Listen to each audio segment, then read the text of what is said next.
Hi! Hoje nós vamos continuar estudando inglês e vamos aprender os verbos modais. Então acompanhe a gente depois da vinheta.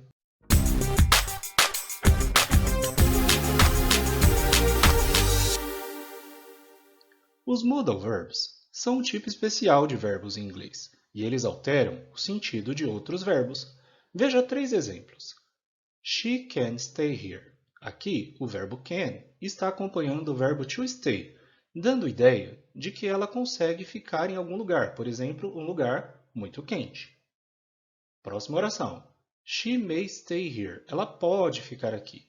Aqui temos o sentido de permissão por meio do verbo modal may. Por exemplo, uma policial que tem autorização ou permissão para permanecer em algum lugar. Agora, veja o terceiro exemplo.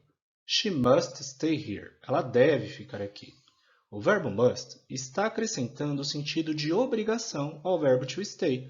Por exemplo, imagine uma funcionária que tem a obrigação de permanecer em um determinado local.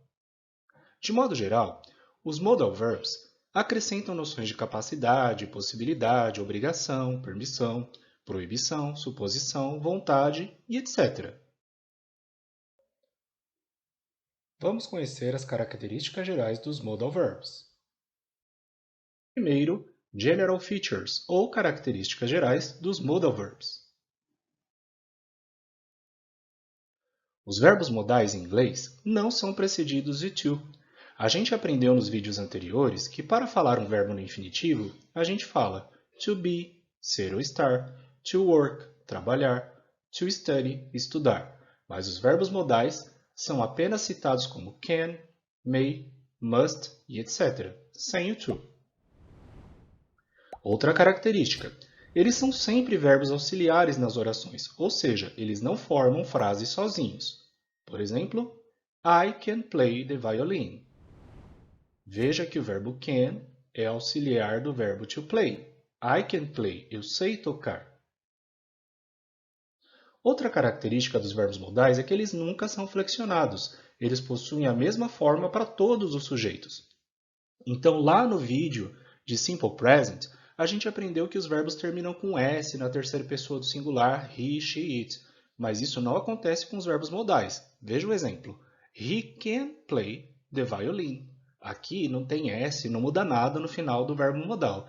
Ele tem a mesma forma para todas as pessoas do discurso. Outra característica é que para formar orações negativas com modal verbs, a gente só acrescenta not. Então veja o exemplo. We may not go to the party. Nós não podemos ir à festa. Que tristeza, né? Então, essas são as características gerais dos modal verbs.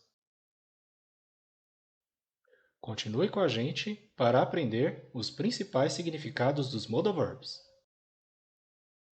Agora que nós já vimos as características principais, vamos aprender os principais significados dos verbos modais. Em geral, quando a gente traduz um verbo modal para o português, geralmente a gente traduz como poder ou dever. Vamos ver alguns exemplos. Susan can't speak Japanese. Ou seja, a Susan pode falar japonês porque ela sabe falar japonês. I can't see you. Aqui, eu não posso te ver. Ela não pode ver porque está com o olho vendado. Bob may be at home now. Então, o Bob pode estar, o Bob deve estar em casa agora. Ou seja, estamos fazendo uma suposição com o verbo modal may. You must save some money. É isso aí. Você deve guardar dinheiro. Então, de modo geral, traduzimos os verbos modais ou como poder ou como dever. Que tal agora aprendemos os principais verbos modais em inglês? Vamos lá então! E agora, vamos ver os principais verbos modais da língua inglesa, the main modal verbs. Os 3 verbos modais principais em inglês são can, may e must. O verbo can geralmente dá a ideia de capacidade. A pessoa tem aptidão para fazer alguma coisa. Por exemplo, Jordan can run 10 kilometers without tiring. Isso aí, Jordan. Já o verbo may geralmente tem ideia de permissão ou de possibilidade. The children may spend the day in the club, ou seja, as crianças podem passar o dia no clube. Meu Deus, que inveja dessa criançada. Já o verbo must geralmente tem ideia de obrigação ou dever. Então, olha lá. People must keep quiet in the library. Sim, as pessoas devem manter o silêncio na biblioteca. Esses são os 3 verbos modais que são geralmente utilizados em inglês. Existem outros sim, que vamos aprender em outros vídeos. Como sempre, reservamos o melhor para o final. Vamos para a nossa revisão. Se você chegou até o final desse vídeo, parabéns! Você merece fazer agora uma breve revisão.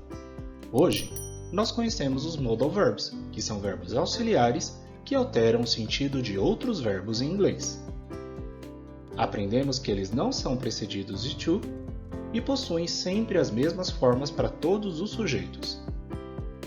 Geralmente, traduzimos esses verbos para o português como poder ou dever.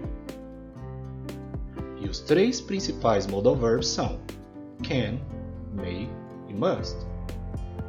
No nosso próximo vídeo, nós vamos começar a detalhar os verbos modais e vamos aprender primeiro as características do verbo modal can.